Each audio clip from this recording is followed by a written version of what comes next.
Isang pirma lang, nabura ang 15 taon ng paghihirap.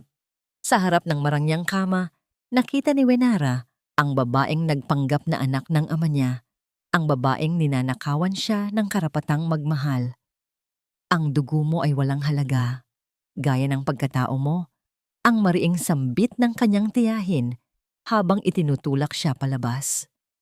Ngunit sa ilalim ng bawat hapdi, isang lihim ang nakabaon sa kanyang mga ugat. Handa na ba siyang ilabas ang katotohanang yayanig sa buong pamilya, Valderosa? Ang dugo mo ay walang halaga, gaya ng pagkatao mo. Huwag na huwag kang lalapit sa pasyente dahil ang bawat patak ng maruming pawis mo ay nakakadiri sa loob ng kwartong ito. Ang boses ni Doña Virela ay matalim, parang isang latigong humahampas sa katahimikan ng hospital room. Nakayuko si Wenara.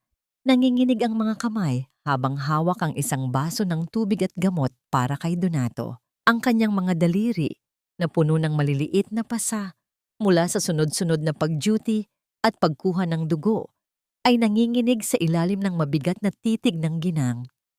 Sa kabilang bahagi ng kama, nakahiga si Donato Valderosa. Maputla, humihingal, at tila isang anino na lamang ng taong dati ay kinatatakutan sa industriya ng bigas. Hindi alam ng matanda na ang babaeng yuyukod sa harap niya upang ipainom ang gamot ay ang sarili niyang anak na matagal na niyang kinalimutan. Sa bawat pag-inom ni Donato ng tubig, ramdam ni Wenara ang bigat ng isang responsibilidad na hindi niya maipaliwanag.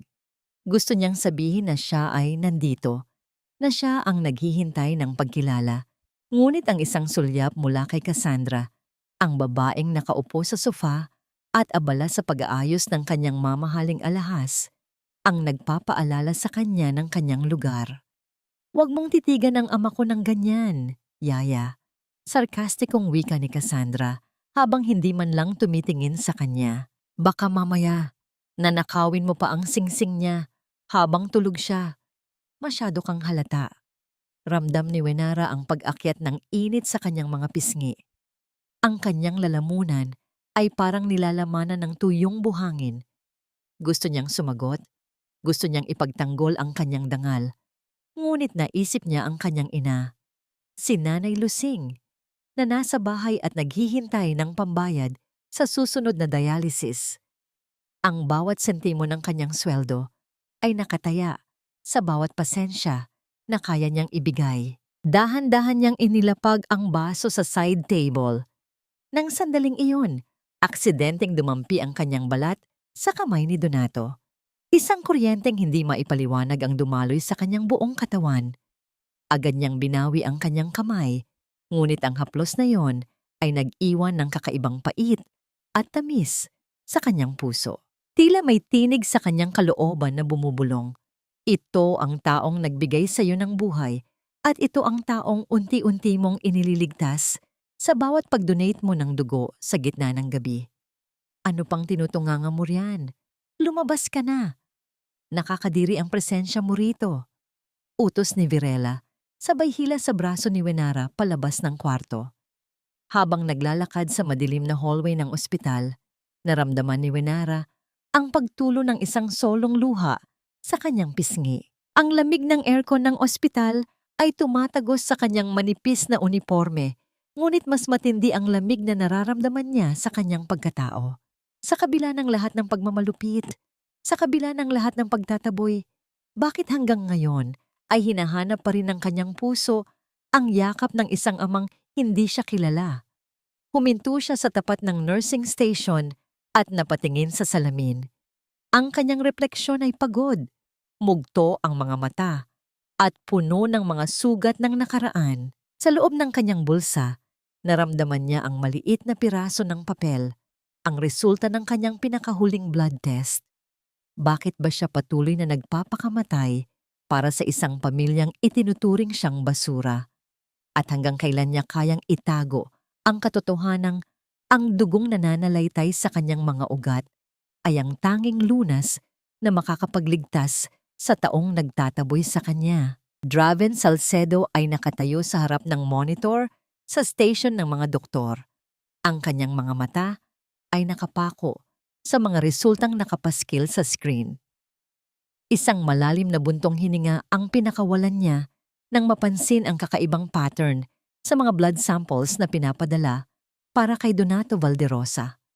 3 beses na sa loob ng isang linggo, ang blood type na lumalabas ay hindi tugma sa orihinal na record ng pasyente. Ngunit ang bawat pagtatangka niyang magtanong sa laboratorio ay agad na nababara ng mga utos mula sa itaas. Dr. Salcedo, huwag mo nang usisain ang hindi mo dapat pakialaman. Ang tinig ng administrator ang gumulantang sa kanya. Ang pamilya Valderosa ay nagbayad para sa katahimikan at seguridad. Ang trabaho mo ay gamutin ang pasyente, hindi ang maging investigador.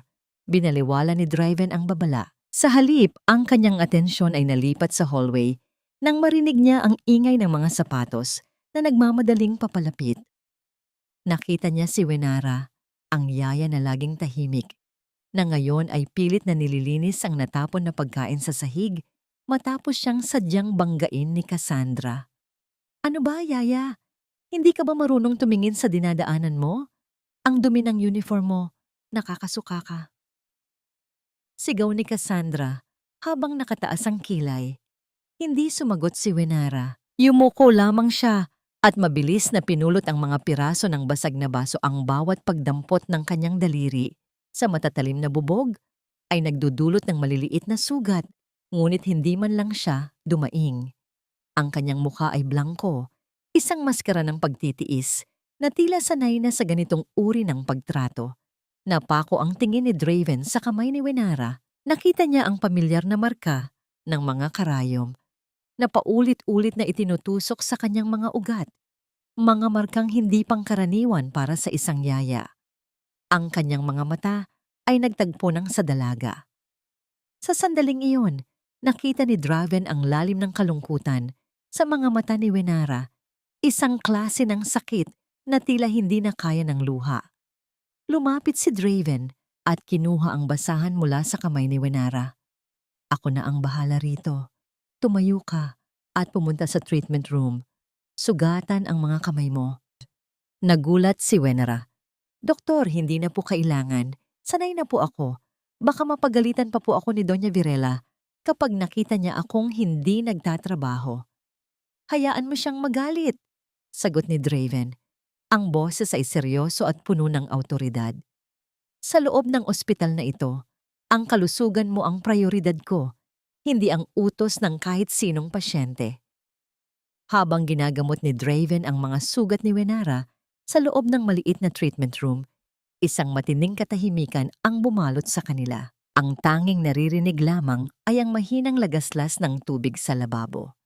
Dito, malayo sa mapanghusgang tingin ni Virela at Cassandra, unti-unting lumuluwag ang paghinga ni Wenara. Ramdam niya ang init ng kamay ng doktor sa bawat paglalagay nito ng gamot at benda. Sa labas ng pinto, nakatayo si Doña Virela, nakamasid sa bawat galaw nila. Ang kanyang mga mata ay naniningkit sa galit. Hindi niya mapapayagang magkaroon ng kakampi si Wenara sa loob ng ospital.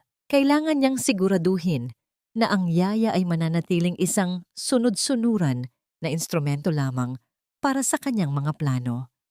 Hindi mo alam kung anong laro ang pinapasukan mo, Wenara. Bulong ni Virela sa kanyang sarili habang humahakbang palayo. Ang dugong na nananalaytay sa iyo ay ang susi sa lahat at sisiguraduhin kong hindi mo yon kailanman magagamit para mabuhay ng malaya. Paglabas ni Wenara ng treatment room, sinalubong siya ng isang malamig na hangin. Ramdam niya ang isang matinding kaba, isang babala na ang bawat kabutihang natatanggap niya ay may katapat na panganib na lalong naglalapit sa kanya sa bingit ng kapahamakan. Sa espesyal na silid na inilaan para kay Donato, laging mabigat ang hangin dahil sa amoy ng antiseptiko at sa bigat ng mga kasinungalingan. Si Donato, sa kabila ng panghihina, ay patuloy na nakatingin sa bintana. Ang kanyang mga mata, na dati puno ng talas, ay ngayon ay tila may hinahanap na hindi niya maabot. Nang pumasok si Wenara upang palitan ng dextrose, hindi niya napansin na nahulog mula sa kanyang bulsa ang isang maliit na medalya. Isang lumang pilak na may nakaukit na letrang W. Dahan-dahang gumapang ang medalya sa sahig, tumigil sa paanan ng kama ni Donato. Nang subukan itong abutin ni Wenara, ang kamay ni Donato ay biglang gumalaw. Tila isang reflex na hindi niya mapigilan. Nahawakan ng matanda ang kamay ni Wenara. Isang kakaibang init ang dumaloy sa dalaga. Hindi ito ang init ng isang estranghero. Ito ang init ng isang bagay na matagal na niyang hinahanap. Wow!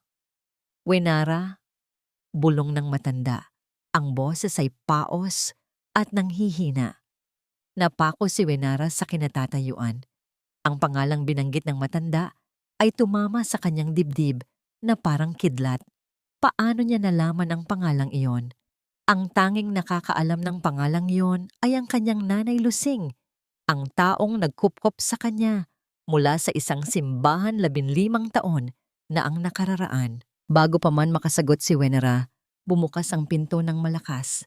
Pumasok si Doña Virela na parang isang bagyong nagdadala ng lagim. Anong ginagawa mo rito?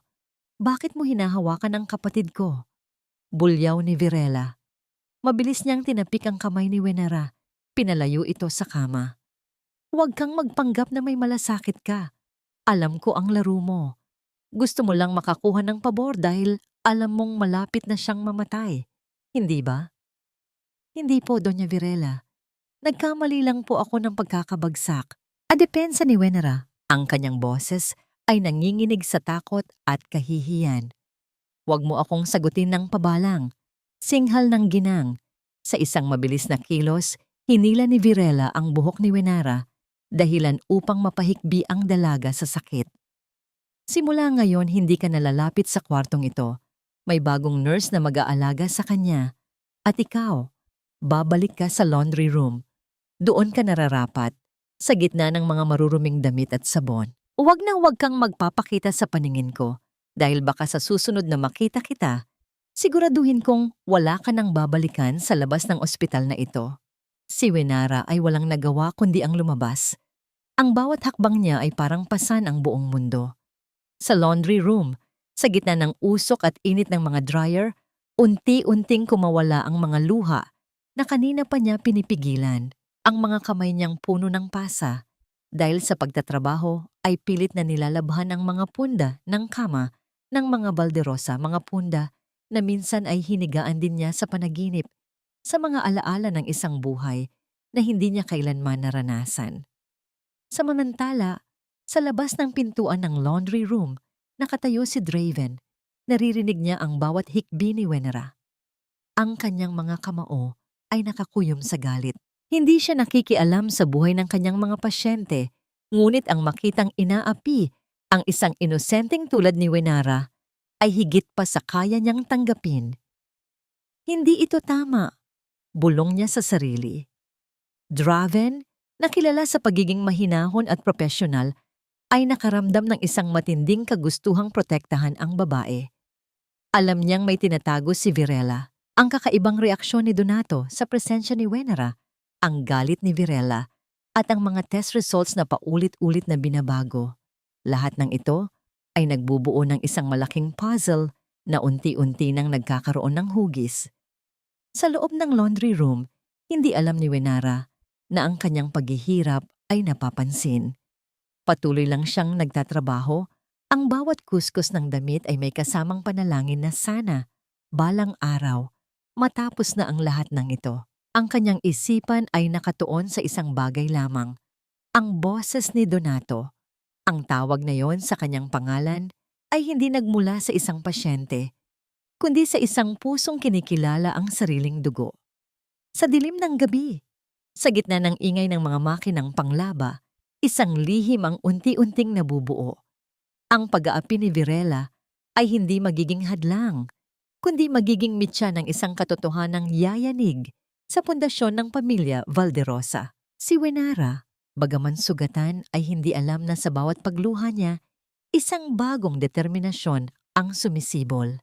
Isang pagtatanggol na hindi lamang para sa kanyang sarili, kundi para sa katarungang matagal nang ninakaw sa kanya. Ang hangin sa loob ng laundry room ay mainit at puno ng singaw. nagmumula sa mga higanting makinang patuloy sa pag-ikot. Sa gitna ng ingay ng mga makinang ito, ang katahimikan ni Wenara ay tila isang malakas na sigaw. Ang kanyang mga kamay ay pula na at bahagyang namamaga mula sa matapang na kemikal ng sabon, ngunit hindi niya ininda ang hapdi. Ang bawat punda na kanyang nilalabhan ay tila isang pahina ng kanyang buhay na pilit na nililinis mula sa dumi ng kawalan ng katarungan. Biglang bumukas ang pinto. Si Draven ang pumasok. Ang kanyang puting coat ay tila kumikinang sa gitna ng madilim at mausok na paligid. Huminto ang pag-ikot ng mga makina sa kanyang pagpasok at ang tanging naririnig na lang ay ang mabilis na pagtibok ng puso ni Wenara. "Bakit ka narito, Doc?" tanong ni Wenara. Agad na hinila ang manggas ng kanyang damit upang itago ang mga sugat sa kanyang braso. "Bawal po ang mga tauhan sa labas dito." Hindi sumagot si Draven.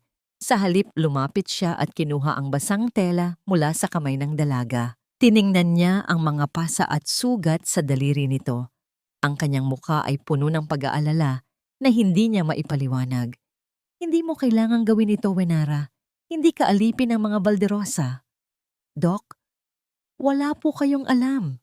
Pabulong na sagot ni Wenara. Ang boses ay nababasag. "Kailangan ko ang trabahong ito. Ang nanay ko, ang dialysis niya, hindi ko siya pwedeng mawala." "Alam ko," sagot ni Draven. "Pero alam ko rin ang totoo. Kanina, pumasok ako sa archives. Hinanap ko ang lumang record ni Donato. Ang mga dokumento noong 15 taon ang nakalilipas. Wenara, may mga nawawalang pahina at may mga pangalang binura. Hindi lang ito basta paggamot sa isang pasyente. May malaking kasinungalingan sa loob ng pamilyang iyon." Tumingin si Wenara sa mga mata ni Draven. Sa mga mata ng doktor, nakita niya ang isang liwanag na matagal na niyang hindi nakita. Ang liwanag ng tiwala. Sa gitna ng lahat ng panlalait na tinanggap niya, ito ang unang pagkakataon na may naniwala sa kanya. Isang luha ang pumatak sa pisngi ni Wenara at hindi na niya ito pinigilan. Dahan-dahang itinaas ni Draven ang kanyang kamay upang punasan ang luha ng dalaga. Ang kanyang mga daliri ay marahan, maingat, parang humahawak sa isang napupunang bulaklak. Sa sandaling iyon, ang distansya sa pagitan nila ay tila naglaho. Ang amoy ng sabon at pawis ay napalitan ng amoy ng pabango ng doktor. Isang amoy ng kaligtasan. "Huwag kang matakot," bulong ni Draven. "Hindi kita hahayaang mag-isa sa laban na ito." Sa kabilang panig ng pinto, nakikinig si Cassandra. Ang kanyang mga mata ay nanlalaki sa galit habang hawak ang kanyang cellphone. Lihim na kinukuhanan ng video ang dalawa. Isang masamang ngiti ang gumuhit sa kanyang labi. "Aha, ito na ang katapusan mo, Wenara," isip niya. Kung hindi niya makuha ang atensyon ng doktor, sisiguraduhin niyang mawawala ang trabaho ng yaya. Hindi nila namalayan ang presensya ni Cassandra. Sa loob, patuloy na nag-uusap ang dalawa. Ibinigay ni Draven ang isang maliit na sobre kay Wenara. "Ito ang kopya ng orihinal na medical records na nahanap ko sa labas ng ospital. Ingatan mo ito. Ito ang magiging susi natin para mabuksan ang katotohanan." Nang lumabas si Draven, naiwan si Wenara na nakatayo. Hawak ang sobre na parang isang kayamanan. Hindi niya alam kung tama ba ang kanyang ginagawa, ngunit sa unang pagkakataon, hindi na siya natatakot. Ang sobreng ito ay hindi lamang papeles, ito ay isang pangako ng hustisya. Paglabas ni Wenara, sinalubong siya ng isang matinding kaba. Sa bawat sulok ng ospital, naramdaman niya ang mga matang nakatingin. Ang mga nurse, ang mga guard at ang mga staff, lahat sila ay parang mga espiya ni Doña Virela. Ngunit hindi niya alam na ang tunay na unos ay hindi pa nagsisimula. Ang video na kinuha ni Cassandra ay ipapadala na sa admin at ang kinabukasan ni Wenara ay nakasalalay sa isang pagpili, ang manahimik at magdusa o ang lumaban at harapin ang panganib ng katotohanan. Sa gabi ng paghihintay na yon, Habang ang mga bituin ay nagkikislapan sa labas ng bintana ng ospital, isang hindi inaasahang pangyayari ang magbabago sa lahat. Ang tawag ng dugo ay hindi na mapipigilan at ang lihim na matagal nang ibinaon ay malapit ng hukayin. Kinabukasan, ang buong ospital ay parang isang pugad ng langgam na ginulo. Ang video na kinuha ni Cassandra ay kumalat na sa mga screens ng nurse station. Hindi man ito malinaw. Ang maling interpretasyon ay malinaw na malinaw. Isang yaya at isang doktor na nag-uusap ng lihim sa loob ng laundry room. Para sa mga mata ng mapanghusga, isa itong kalaswaan. Pagpasok ni Wenara, sinalubong siya ng mga matang puno ng pagkutya. Ang mga kapwa niyang yaya ay umiiwas ng tingin at ang head nurse ay naghihintay sa kanya na may dalang isang makapal na folder. Wenara, sumama ka sa opisina ng administrasyon. Matigas na wika ng head nurse. Sa loob ng opisina, nandoon si Doña Virela, nakaupo sa isang silya na parang isang reyna. Ang kanyang mga labi ay nakatikom sa isang matamis, ngunit nakakamatay ng ngiti. Sa harap niya, nakapatong ang tablet kung saan nakaplay ang video. Hindi ko akalain na ganito kakababa, Wenara, simula ni Virela. Ginagamit mo ang ganda mo para makuha ang loob ng mga doktor? At ninanakaw mo pa ang oras ng trabaho mo para sa mga ganyang gawain? Hindi po totoo yan, Doña Virela. Nag-uusap lang po kami tungkol sa aking nanay. Pilit na paliwanag ni Wenara, ngunit ang kanyang boses ay lunod sa takot. Huwag ka nang magsinungaling, sigaw ni Virela habang hinahampas ang mesa. Dahil sa video na ito, suspindido ka na. At hindi lang yan. Sisiguraduhin kong hindi ka na makakapagtrabaho sa kahit anong ospital sa Davao City. Si Wenara ay napayuko.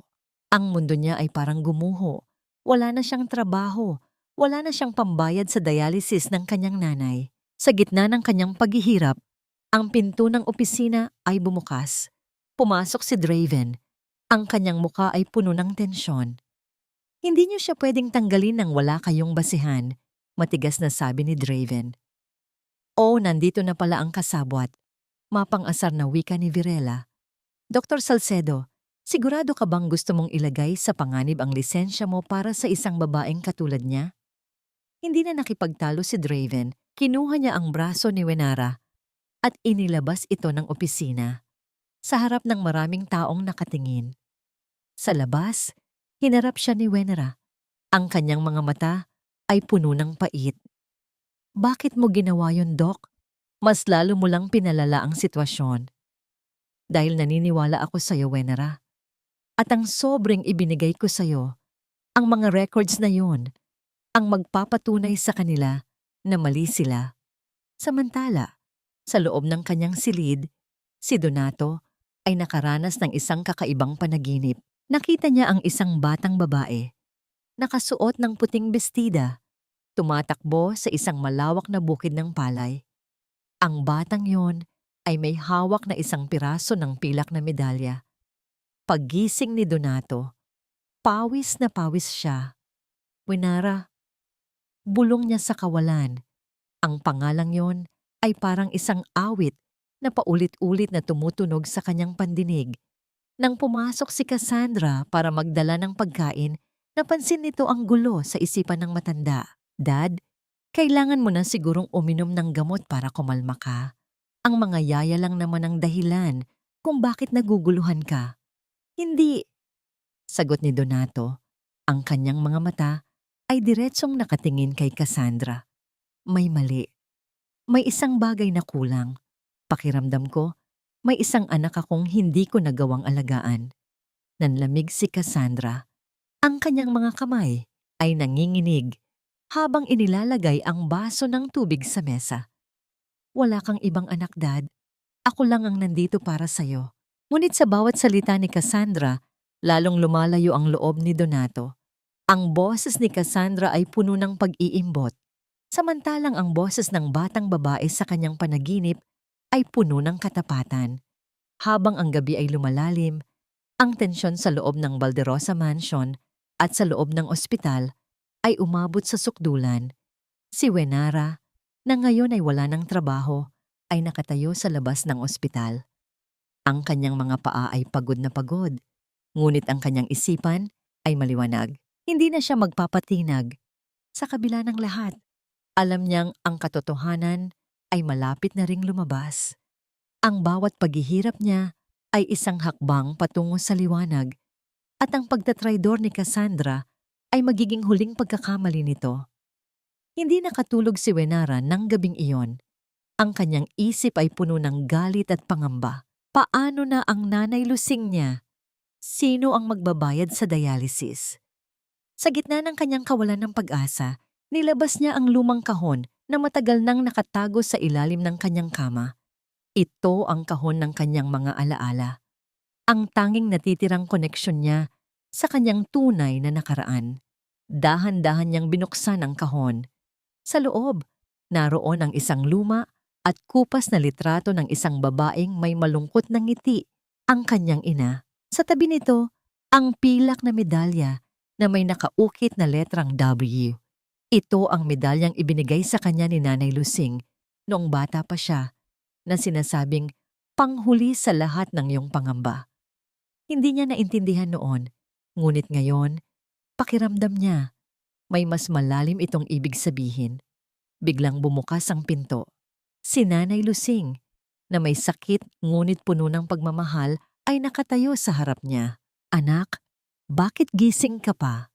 May problema ba sa ospital? Tanong ng matanda. Ang kanyang boses ay mahina, ngunit puno ng pag-aalala.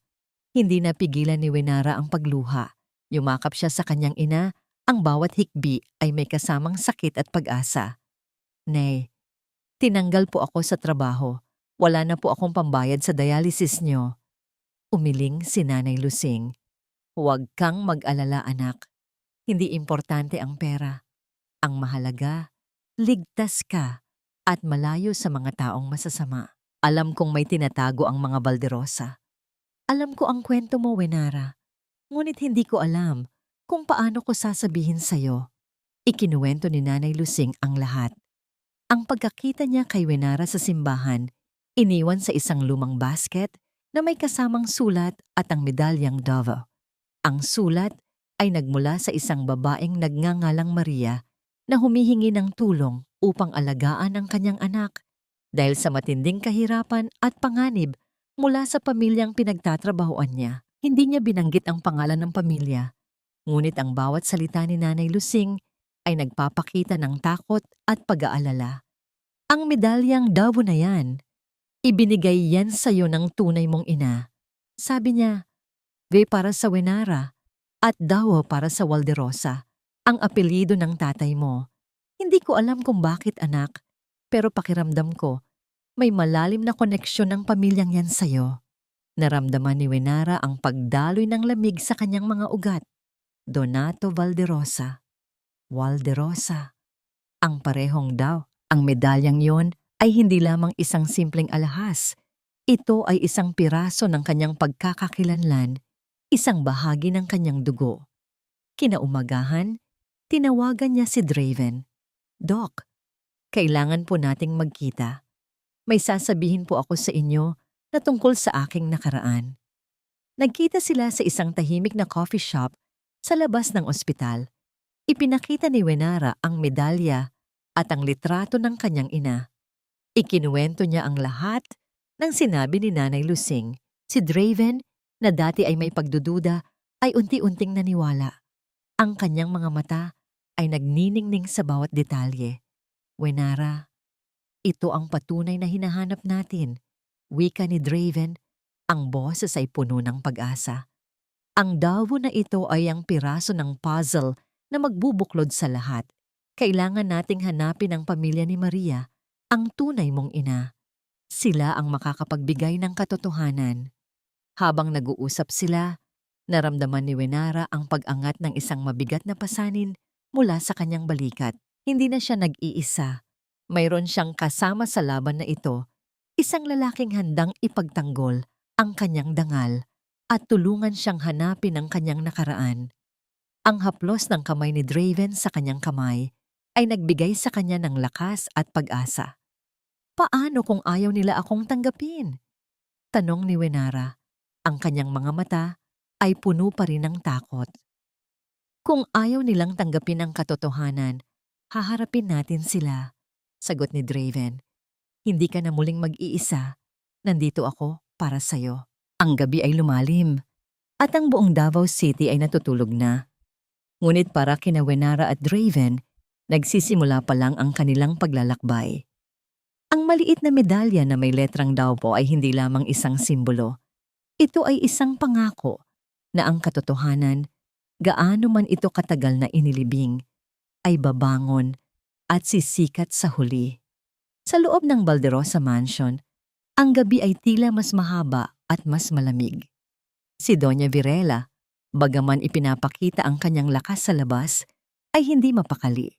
Ang mga salita ni Donato, ang kanyang Wenara, sa panaginip, ay paulit-ulit na umuugong sa kanyang isipan. Alam niyang may tinatago ang matanda at ang pagkawala ni Wenara sa ospital ay hindi nagbigay sa kanya ng kapayapaan, kundi mas lalong nagdagdag ng pangamba. Nasaan na ba ang Wenara na iyon? Bulong niya sa sarili habang naglalakad sa malawak na sala. Baka may masamang plano na naman iyon. Hindi niya alam na sa bawat pagkabahala niya, mas lalong lumalapit ang katotohanan. Habang si Virela ay nag-aalala, si Donato naman ay patuloy na nakakaranas ng mga panaginip na tila bumabalik sa nakaraan. Nakita niya ang isang babae, si Maria, na umiiyak habang iniiwan ng isang sanggol sa simbahan. Ang sanggol ay may suot na isang medalya. Isang medalya na may nakaukit na letrang W. Ang kanyang puso ay kumirot, isang sakit na hindi niya maipaliwanag. Maria, ang anak ko. Bulong ni Donato, ang kanyang mga mata ay puno ng luha. Kinabukasan, sa ospital, si Draven ay abala sa paggawa ng plano.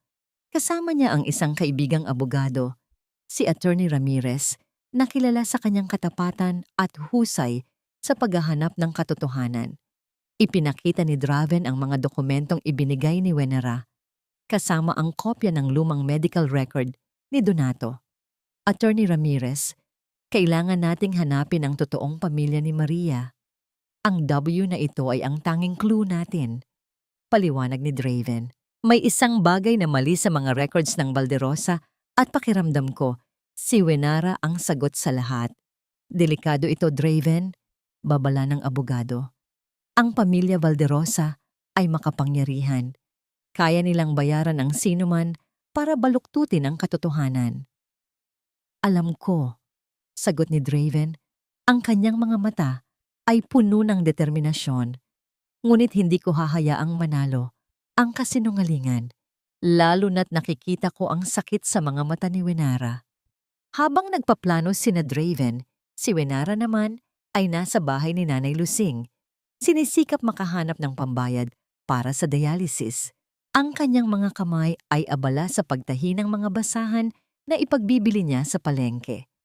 Sa bawat tahi, umaasa siya na ang kanyang paghihirap ay magiging sapat upang iligtas ang kanyang ina. Biglang may kumatok sa pintuan.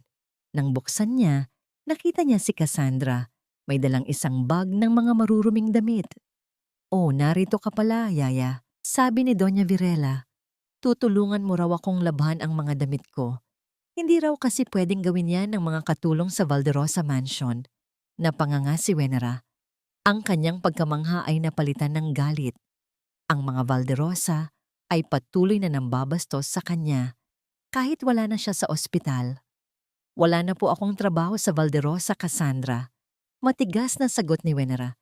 "Hindi yan ang sabi ni Tita Virela." Ngiti ni Cassandra, puno ng pang-aasar. Sabi niya, "Utang na loob mo ang lahat sa amin dahil sa ginawa namin sa'yo. At kung ayaw mong labhan ang mga damit ko, baka makalimutan naming bayaran ang ospital ng Nanay Lusing mo." Naramdaman ni Wenara ang pagdaloy ng lamig sa kanyang mga ugat. Ito ang bitag ni Virela. Gamit ang kanyang Nanay Lusing, pilit siyang kinukontrol ng mga Valderosa. Wala siyang nagawa kundi ang tanggapin ang mga maruruming damit. Habang nilalabhan niya ang mga iyon, Ang kanyang mga luha ay patuloy sa pagpatak. Ang bawat patak ay may kasamang panalangin na sana, balang araw, matapos na ang lahat ng paghihirap na ito. Sa gitna ng kanyang kawalan ng pag-asa, isang maliit na detalye ang napansin niya. Sa bulsa ng isang lumang pantalon ni Donato, nakita niya ang isang maliit na litrato. Isang litrato ni Donato noong bata pa. Hawak ang isang sanggol. Isang sanggol na may suot na medalya. Ang medalya ay may letrang W. Ang kanyang puso ay kumirot. Ito ba ang patunay? Ito ba ang katotohanan na matagal nang inilibing? Hindi alam ni Wenara na ang litratong yon ay magiging mitya ng isang malaking pagsasama ng mga nakaraang lihim. Ang gabi ay bumubulong ng mga kwento at ang anino ng pagdududa ay unti-unting lumalawak. Nagpapahiwatig ng isang malaking komprontasyon na malapit nang mangyari.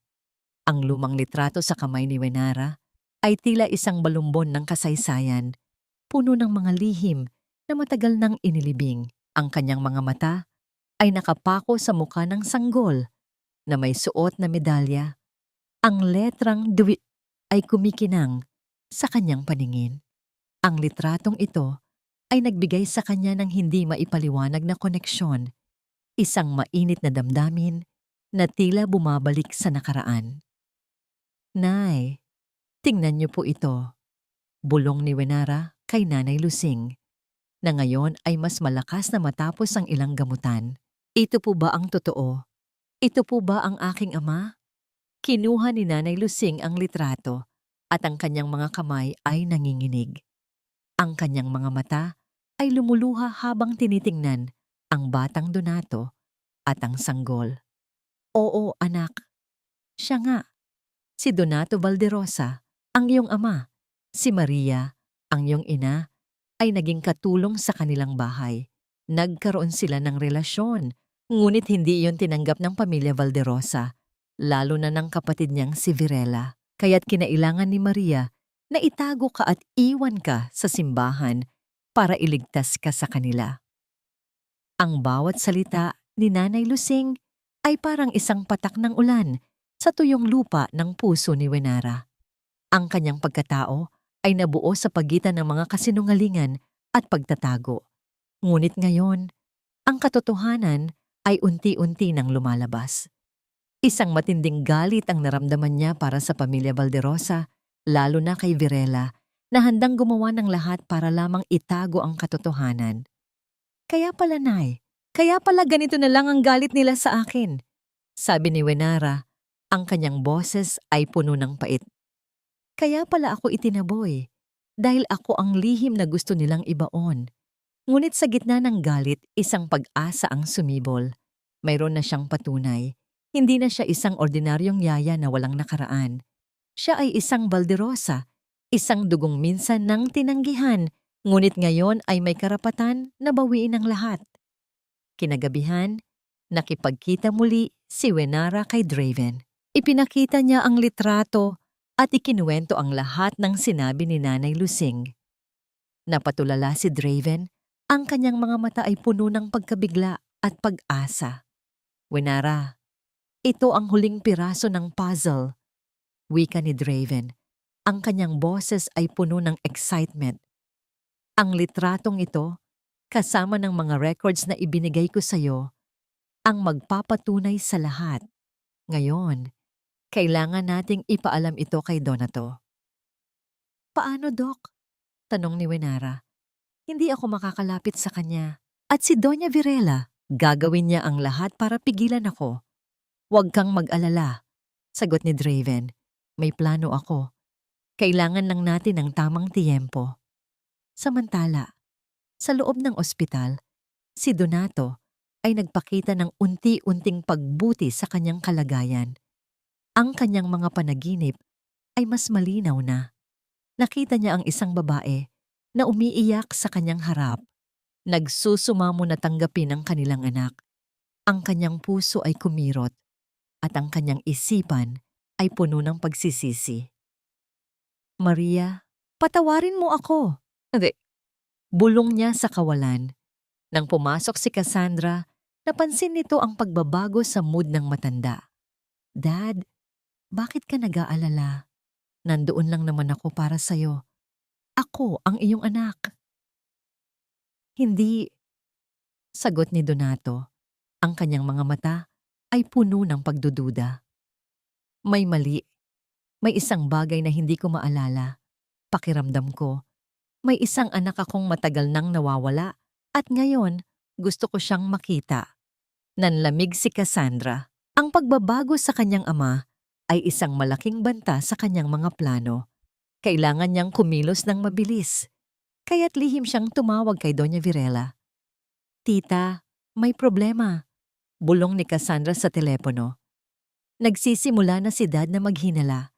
Kailangan nating kumilos ngayon bago pa mahuli ang lahat. Si Doña Virela, na noon ay nasa isang business meeting, ay biglang kinabahan. Alam niyang malapit nang bumagsak ang kanyang mga kasinungalingan. Cassandra, huwag kang mag-alala. May gagawin ako. Hindi ko hahayaang sirain ni Wenara ang lahat ng pinaghirapan ko. Sa mga oras na yon, ang kapalaran ni Wenara at Donato ay nakasalalay sa isang pagpili. Ang manahimik at hayaang manalo ang kasinungalingan o ang lumaban at ilantad ang lahat ng katotohanan. Ang bawat segundo ay mahalaga at ang pagbabalik ng anino ng nakaraan ay malapit nang lumabas at yumanig sa lahat. Ang plano ni Draven ay simple ngunit mapanganib. Kailangan niyang kumuha ng DNA sample mula kay Wenara at Donato nang hindi nalalaman ni na Doña Virella at Cassandra. Ngunit sa bawat galaw ng doktor, may mga matang nagbabantay, mga taong bayaran ni Virela na nakamasid sa bawat sulok ng ospital.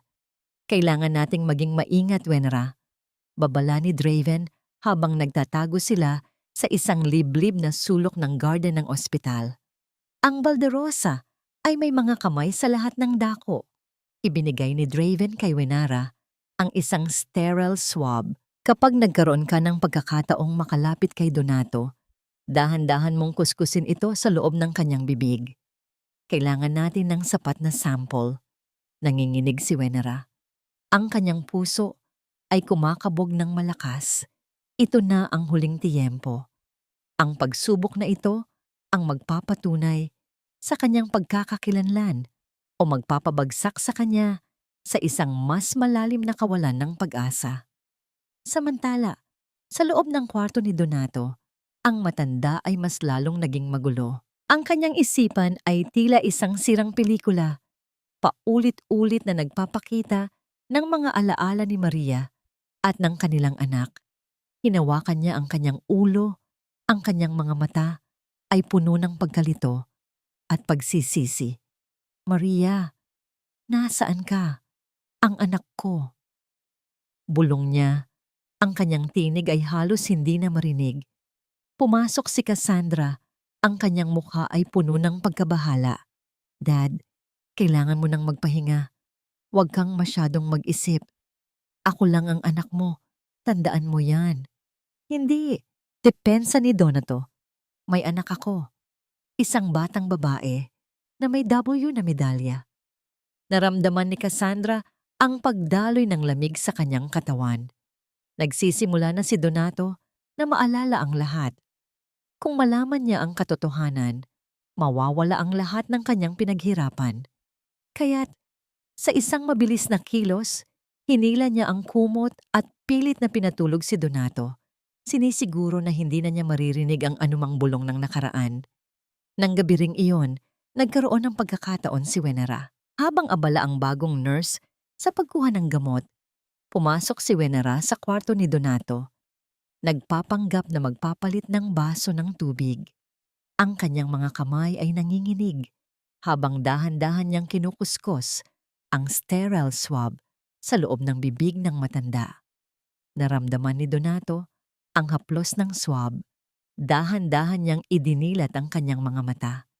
Sa sandaling iyon, nagtagpo ang kanilang mga tingin. Ang kanyang mga mata ay puno ng pagkilala. Tila nakita niya ang isang pamilyar na anino ng nakaraan. Wenara! Bulong niya. Nanginginig si Wenara. Ang kanyang puso ay kumakabog ng malakas. Kailangan niyang umalis, ngunit ang tingin ni Donato ay tila nangungusap, humihingi ng sagot. Mabilis siyang umalis, dala ang sample na magpapatunay sa kanyang pagkatao. Hindi niya alam na sa labas ng kwarto nakamasid si Doña Virela. Ang kanyang mga mata ay naniningkit sa galit. Nakita niya ang lahat. Ang pagdududa sa mga mata ni Donato at ang kakaibang koneksyon sa pagitan ng dalawa. Alam niyang kailangan niyang kumilos ng mabilis bago pa mahuli ang lahat. Hindi ko hahayaang manalo ka, Wenara. Bulong niya, ang kanyang boses ay puno ng puot. Ang Valderosa ay sa akin at walang sino man ang makakasira niyan. Pagbalik ni Wenara sa laundry room, sinalubong siya ng isang matinding kaba. Alam niyang ang bawat galaw niya ay may kaakibat na panganib. Ngunit sa loob ng kanyang puso, isang pag-asa ang sumisibol. Ang katotohanan ay malapit nang lumabas at hindi na siya matatakot. Ang bawat paghihirap niya ay magiging mitya ng isang pagbabago, isang pagbabalik sa kanyang tunay na pagkakakilanlan. Pagkalipas ng ilang oras, dinala na ni Draven ang DNA sample sa isang pribadong laboratorio, malayo sa kontrol ng pamilya Valderosa. Ang kanyang puso ay kumakabog ng malakas sa bawat sandali ng paghihintay. Alam niyang ang resultang iyon ay hindi lamang magbabago sa buhay ni Wenera, kundi pati na rin sa buong kapalaran ng Valderosa. Ngunit hindi niya alam na sa oras na yon may nagaganap ng masamang plano. Si Doña Virela na puno ng galit at takot ay nagpatupad ng kanyang huling balakid. Sa tulong ng isang bayarang tauhan, tinarget niya si Wenara at ang Nanay Lusing nito. Sa bahay ni Nanay Lusing, abala si Wenara sa paghahanda ng hapunan. Ang kanyang isip ay puno ng pag-asa. Sa wakas, malapit na niyang makuha ang hustisya para sa kanyang ina at para sa kanyang sarili. Ngunit biglang may kumatok ng malakas sa pintuan. Nang buksan niya, sinalubong siya ng isang grupo ng mga armadong lalaki. Ang kanilang mga mukha ay puno ng kasamaan. Nasaan ang lumang kahon? Ang mga papeles at litrato? Sigaw ng isa sa mga lalaki. Ibigay mo sa amin ngayon o kukunin namin ang nanay mo. Nanginginig si Wenera. Ang kanyang mga kamay ay lumamig. Wala po akong alam sa sinasabi niyo. Huwag kang magsinungaling. Sigaw ng isa pang lalaki. Sabay tulak kay Wenara sa sahig. Alam naming may tinatago ka. Ibigay mo sa amin ang lahat ng ebidensya. Sa loob ng bahay nakita ni Nanay Lusing ang nagaganap. Kahit mahina, pilit siyang lumabas at hinarap ang mga lalaki. Huwag niyo siyang saktan. Wala siyang kasalanan. Ako ang kausapin niyo. Ngunit hindi nakinig ang mga lalaki. Sa halip, hinila nila si Nanay Lusing at pilit na kinukuha ang kanyang mga alahas. Sa gitna ng gulo, isang pamilyar na boses ang narinig ni Wenera. Bitawan niyo siya! Si Draven ang dumating, kasama ang ilang pulis. Sa oras na ito, hindi na siya nag-atubili. Hinarap niya ang mga armadong lalaki. Ang kanyang mga mata ay puno ng galit at determinasyon. Nagkaroon ng matinding gulo. Ang mga lalaki ay pilit na lumalaban, ngunit sa huli, nasakop din sila ng mga pulis. Nang matapos ang gulo, yumakap si Wenara kay Draven. Ang kanyang mga luha ay patuloy sa pagpatak. Salamat, Doc. Salamat sa pagliligtas sa amin. Huwag kang mag-alala, Wenara. Bulong ni Draven, ang kanyang mga kamay ay mahigpit na nakayakap sa kanya. Hindi ko hahayaang saktan kanila. Samantala, sa ospital, si Donato ay nagpakita ng mas matinding pagdududa kay Cassandra. Ang kanyang mga panaginip ay mas malinaw na at ang kanyang puso ay puno ng matinding pangungulila sa kanyang tunay na anak. Nasaan ang anak ko? Tanong niya kay Cassandra. Ikaw, hindi ikaw ang anak ko. Hindi ikaw ang may W na medalya. Nanginginig si Cassandra. Ang kanyang mga kasinungalingan ay unti-unti nang nabubunyag. Dad, nagsisinungaling ka lang. Dahil sa sakit mo, nawawala ka na sa katinuan. Hindi ako nawawala sa katinuan, sigaw ni Donato. Alam ko ang totoo. May anak ako. At ngayon, gusto ko siyang makita. Kung hindi mo siya ipapakita sa akin, tatawagan ko ang pulis. Natakot si Cassandra. Hindi niya inaasahan na ganito ang magiging reaksyon ng matanda. Kaya't sa isang mabilis na kilos, nagpasya siyang tumakas. Kinuha niya ang lahat ng kanyang mga mamahaling alahas at pera at umalis sa ospital nang walang paalam. Nang malaman ni Doña Virela ang lahat, ang kanyang galit ay umabot sa sukdulan. Ang kanyang plano ay unti-unti nang nagbabagsak, ngunit hindi pa siya susuko. May huling balakid pa siyang ilalabas, isang plano na magpapahirap sa lahat ng taong nagtatangkang sirain ang kanyang imperyo.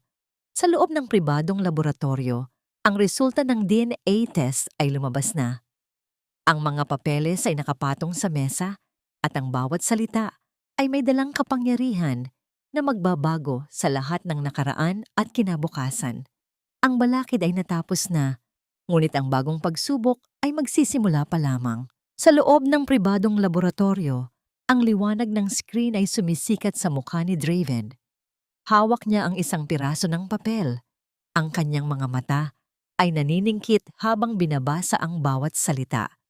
Isang matinding kuryente ang dumaloy sa kanyang buong katawan. It's true. Wenara is his daughter. Ang bawat linya, bawat numero ay nagpapatunay sa kanyang mga hinala. Ang katarungan ay malapit na, ngunit alam niyang hindi ito magiging madali. Agad niyang tinawagan si Wenara. Wenara, nakuha ko na ang resulta. Totoo ang lahat. Ikaw ang anak ni Donato. Narinig ni Wenara ang mga salita ni Draven at ang kanyang mga tuhod ay nanghina. Umupo siya sa sahig. Ang kanyang mga luha ay patuloy sa pagpatak. Hindi ito luha ng kalungkutan, kundi luha ng paglaya. Sa wakas, malalaman na ng lahat ang totoo. Dok, paano po natin sasabihin kay Papa? Magkita tayo sa ospital, sagot ni Draven. Ang kanyang boses ay puno ng pagmamadali. May pakiramdam ako na may gagawing masama si Virela. Sa Valderosa Mansion, si Doña Virela ay parang isang bulkan na malapit ng sumabog. Ang pagtakas ni Cassandra ay nagdulot ng malaking butas sa kanyang mga plano. Kailangan niyang kumilos ng mabilis bago pa lumabas ang katotohanan. Kaya't sa isang matinding desisyon, nagplano siya ng isang special announcement sa ospital. Isa itong kaganapan na magpupuri kay Donato, ngunit ang tunay na layunin ay ang ilipat si Donato sa isang pribadong facility sa ibang bansa at ipahayag siyang hindi na mentally fit para pamahalaan ang kanyang yaman. Sa ganitong paraan, mapipigilan niya ang anumang pagtatangka ni Wenara na lumapit kay Donato. Nang dumating sina Wenara at Draven sa ospital, sinalubong sila ng isang malaking entablado sa lobby. May mga dekorasyon, mikropono, at isang matinding security na nakabantay sa bawat sulok. Nakaupo si Donato sa isang wheelchair sa entablado, maputla, ngunit ang kanyang mga mata ay patuloy na naghahanap ng isang bagay. Lumapit si Virela sa mikropono. Ang kanyang mukha ay puno ng huwad na awa at pagmamalaki. Mga kaibigan, pamilya, at mga kasamahan, nagtipon tayo ngayon upang parangalan ang aking kapatid, si Donato Valderosa, isang haligi ng ating komunidad. Sa kanyang paghina, ako bilang kanyang kapatid ang magpapatuloy sa kanyang legasiya. Narinig ni Wenara ang bawat salita ni Virela at ang kanyang mga kamao ay nakakuyom. Ang babaeng yon ay walang kahihiyan, handang gumamit ng kanyang ama para sa sarili niyang kapakanan. Kailangan nating kumilos ngayon, bulong ni Draven kay Wenara. Huwag mo siyang hayaang matapos sa kanyang speech. Habang papalapit sina Wenara at Draven sa entablado, sinalubong sila ng mga security guard. Bawal kayong umakyat sa entablado. Matigas na wika ng isa sa mga guard. Utos ni Doña Virela. May karapatan kaming umakyat. Sigaw ni Draven, ngunit hinarangan sila ng mga guard. Mula sa entablado, nakita ni Donato ang gulo. Ang kanyang mga mata ay nagtagpo ng sawenara. Sa sandaling iyon, ang lahat ng alaalang matagal nang inilibing ay biglang bumalik. Ang mukha ni Maria, ang sanggol na may medalya, ang sakit ng paghihiwalay. Ang kanyang puso ay kumirot, isang sakit na mas matindi pa sa kanyang karamdaman. "Wenara!" Sigaw ni Donato. Ang kanyang boses ay paos, ngunit puno ng pagkilala. Pilit siyang bumangon mula sa kanyang wheelchair, ngunit hinawakan siya ni Virela. "Donato, umupo ka. Hindi mo alam ang iyong ginagawa." Utos ni Virela. "Bitawan mo ako." Sigaw ni Donato. Sa gitna ng gulo, itinaas ni Draven ang kanyang kamay. Hawak ang sobrang may DNA results. "Doña Virela, may kailangan kayong malaman. Hindi ka makikialam sa aming pamilya, Dr. Salcedo." Sigaw ni Virela. Ngunit huli na, ang mga mata ni Donato ay nakapako kay Wenara at ang kanyang mga luha ay patuloy sa pagpatak. Ang kanyang isipan ay maliwanag na. Sa isang desperadong kilos, kinuha ni Virela ang mikropono. "Sa aking kapatid na si Donato at para sa kanyang ikabubuti, napagdesisyonan ko na siya ay ililipat sa isang espesyal na facility sa ibang bansa bukas ng umaga. Kailangan niya ng kapayapaan, malayo sa mga taong magtatangkang samantalahin ang kanyang kalagayan. At upang mapanatili ang dangal ng pangalan ng Balderosa, ako na ang bahala sa kanyang mga ari-arian." Ang anunsyo ni Virela ay parang isang bomba na sumabog sa gitna ng lobby. Natigilan sina Wenara at Draven. Ang kanilang mga mukha ay puno ng pagkabigla at kawalan ng pag-asa. Bukas ng umaga, ito na ang huling harang. Kung mailipat si Donato, wala na silang pagkakataon para sa katarungan. Ang katotohanan ay malapit ng ibaon ng tuluyan. Ang huling harang ay nakatayo sa harap ni Wenara at Draven, matatag at tila hindi masisira. Ang anunsyo ni Doña Vireya ay nagdulot ng gulat at kawalan ng pag-asa. Bukas ng umaga, ililipat na si Donato at kasama niya ang lahat ng pag-asa ni Wenara na makuha ang kanyang tunay na pagkakakilanlan at katarungan. "Hindi natin ito pwedeng hayaan," bulong ni Wenara kay Draven. Ang kanyang boses ay puno ng determinasyon. "Kailangan nating ipaalam kay Papa ang totoo bago pa huli ang lahat." "Alam ko," sagot ni Draven. "Pero paano? Ang dami nilang security at hindi na tayo makakalapit sa kanya." Ngunit sa gitna ng kanilang pagkalito, isang tinig ang narinig nila. "May alam akong paraan." Si Nanay Lusing ang lumapit, kasama ang isang lumang kaibigan ni Donato, si Manong Pido, isang dating katiwala ng Balderosa na matagal nang pinagtataguan ni Virela dahil sa kanyang kaalaman sa mga lihim ng pamilya. "Kilala ko ang mga daanan sa ospital na ito. May isang lihim na pintuan sa likod ng entablado. Doon tayo dadaan." Kahit delikado, wala nang ibang pagpipilian.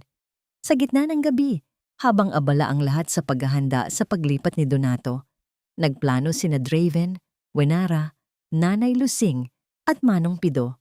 Ang bawat galaw ay maingat. Ang bawat hakbang ay puno ng pag-asa at takot. Kinaumagahan, bago pa sumikat ang araw, ang mga tauhan ni Virela ay abala na sa paghahanda sa paglipat ni Donato. Si Doña Virela ay nakangiti, tila nagtatagumpay, ngunit hindi niya alam na ang kanyang tagumpay ay malapit nang matapos. Sa isang iglap, bumukas ang lihim na pintuan sa likod ng entablado. Pumasok sina Wenara, Draven, Nanay Lusing at Manong Pido. Agad silang tumakbo patungo sa entablado kung saan nakaupo si Donato. "Donato, kapatid ko, anong ginagawa niyo rito?" Sigaw ni Virela. Ang kanyang muka ay puno ng galit at pagkabigla. "Virela, sapat na!" Sigaw ni Draven, sabay taas ng sobrang may DNA results. Ang katotohanan ay malapit nang lumabas. Ito ang resulta ng DNA test. Si Wenara ang tunay na anak ni Donato Valderosa. Ang mga salita ni Draven ay parang isang kidlat na tumama sa buong lobby. Ang mga tao ay nagbulungan, ang kanilang mga mata ay puno ng pagkabigla. Napatayo si Donato. Ang kanyang mga mata ay nanlalaki. Donato, huwag kang maniwala sa kanila. Nagsisinungaling sila. Sigaw ni Virela. Pilit na kinukuha ang mikropono. Ginagamit ka lang nila para sa iyong yaman. Ngunit huli na. Lumapit si Wenara kay Donato. Hawak ang lumang litrato at ang medalyang Davao. Papa, ako po ito. Ang anak niyo. Si Maria ang aking ina. Pinilit po kaming itago dahil sa inyong pamilya. Tiningnan ni Donato ang litrato, ang medalya at ang mukha ni Wenara. Ang kanyang mga mata ay lumuluha. Ang lahat ng alaala ay bumalik. Ang kanyang pagsisisi, ang kanyang pagmamahal. Anak ko. Bulong ni Donato, ang kanyang boses ay nanginginig. Dahan-dahan niyang itinaas ang kanyang kamay at hinaplos ang mukha ni Wenara. Patawarin mo ako, anak. Patawarin mo ako sa lahat ng aking kasalanan. Biglang sumugod si Doña Virela. Pilit na hinihila si Wenara palayo. Hindi! Hindi kanya anak. Niloloko ka lang nila, Donato. Ngunit huli na. Ang mga pulis na nakikinig sa lahat ng nangyayari ay lumapit at hinawakan si Virela. Doña Virela, mayroon kaming warrant of arrest para sa'yo para sa pagmamanipula ng mga dokumento at pagtatangkang kidnap. Nagsimulang magkagulo. Si Virela ay pilit na lumalaban, ngunit huli na ang lahat. Siya ay inilabas ng mga pulis. Ang kanyang mukha ay puno ng galit at pagkadiskubre. Ang kanyang imperyo ay gumuho na. Sa gitna ng gulo, yumakap si Donato kay Wenara. Ang kanyang mga luha ay patuloy sa pagpatak. Ang yakap na yon ay hindi lamang isang pagtanggap, kundi isang paghilom. Sa wakas, ang kanyang anak ay bumalik na. Si Draven ay nakatayo sa tabi nila, nakangiti. Ang kanyang mga mata ay puno ng pagmamahal. Ang katarungan ay nanalo at ang pag-ibig ay nagbigay ng isang bagong pag-asa.